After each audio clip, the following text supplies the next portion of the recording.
ዓለም እንደዚህ አይነት ውበት አይቶ ያውቃል? ወንዶች ለፍቅር ብቻ ሲሉ ፊታቸውን ለሰዓታት የሚያሳምሩበት፣ ልባቸውን ለጨዋታ የሚያጋልጡበት የትኛው መድረክ ነው? አይናችሁ ወደ ሰሃራ ጠረፍ፣ ወደ ናይጄሪያና አካባቢዋ የደረቁ ሜዳዎች ይመለሱ። እዚህ ነው የዘላኖቹ አድቤ ጎሳ ዓመታዊ የግሪ በዓል በደማቁ የሚከበረው። የውበት ውድድር ከየትኛውም የምዕራቡ ዓለም የውበት ውድድር በእጅጉ የተለየ ነው። ምክንያቱም የውድድሩ ዋና ሽልማት የሴቶች ልብ ነው።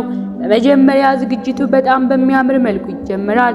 የአንዳንዱ ወጣት ሞራን ከጎረቤቶቹ በተመረጡና በሚያብረቀርቁ ቀለሞች ፊታቸውን ለሰዓታት ያህል በትዕግስት ያሳምሩ ይውላሉ።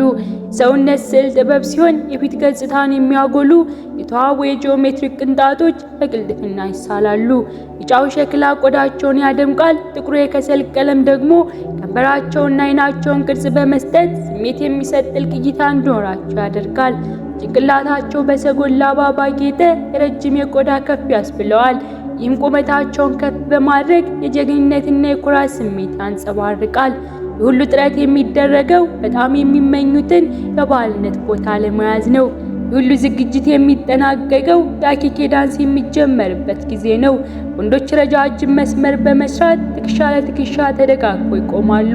ልባቸው በብርቱ ሲመታ ዋናው መሳሪያቸው በሆነው በሁለት ነገሮች ላይ ያተኩራሉ፣ ነጭ ጥርስና ትልልቅ አይን። ወንዶቹ ጥርሳቸው ሙሉ በሙሉ እስኪታይ ድረስ ከንፈራቸውን እየለጠጡ ፈገግ በሚያስብል መልኩ ያስቃሉ።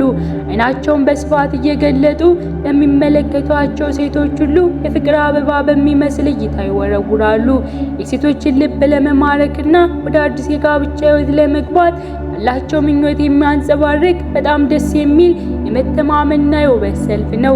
በእርግጥም ግሪዊል በስሜት የሚሞላ የፍቅር ስነ ስርዓቱ ከአድማስ ባሻገር የሚገኝ በጣም ልዩ የሆነ የሰዎች ታሪክ ነው። ተመልካቾቻችን፣ ይህን የውድድር ዳኝነት ወይም ባልነትን የሚመርጠው ማን ነው?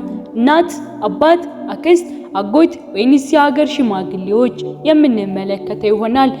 የሴቶች የፍርድ ዙፋን፣ የልብ ውሳኔና የውበት ባለቤትነት። በዚህ በረሃማ ሜዳ ላይ የወንዶች ውበት የሚለካው በማን ሚዛን ነው?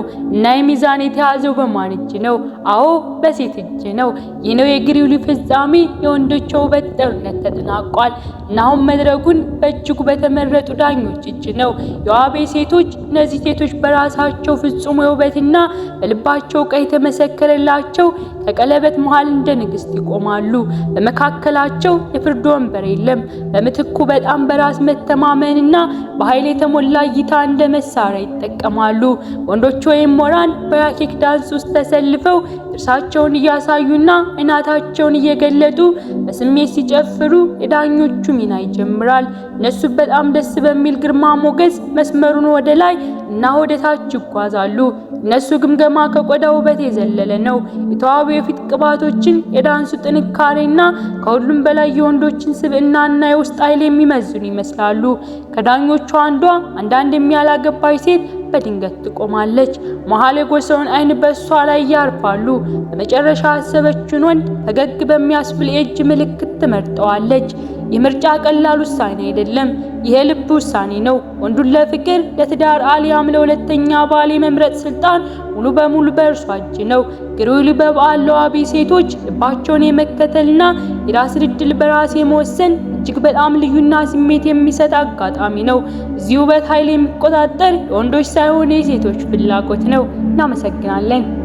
በእርግጥም ግሪዊል በስሜት በሚሞላ ፍቅር ስነ ስርዓቱ ከአድማስ ባሻገር የሚገኝ በጣም ልዩ የሆነ የሰው ልጅ ታሪክ ነው። የውበት መለኪያ በሴቶች ልብ ውሳኔ ሲወሰን ማየት ምንኛ አስገራሚ ነው። የአስደናቂ ባህል በተመለከተ እናንተ አስተያየት ምንድነው? ሴቶች ለትዳር አጋራቸው የሚመርጡበት ይህ ስርዓት ይደግፋሉ? አስተያየታችሁን ከታች ባለው ኮሜንት ሴክሽን ላይ አስቀምጡልን። ቪዲዮውን ከወደዳችሁት ላይክ፣ ቤተሰብ ካልሆናችሁ ደግመን እንድንገናኝ ሰብስክራይብ በማድረግ ቤተሰብ ይሁኑ። ቸርን ሰንብት።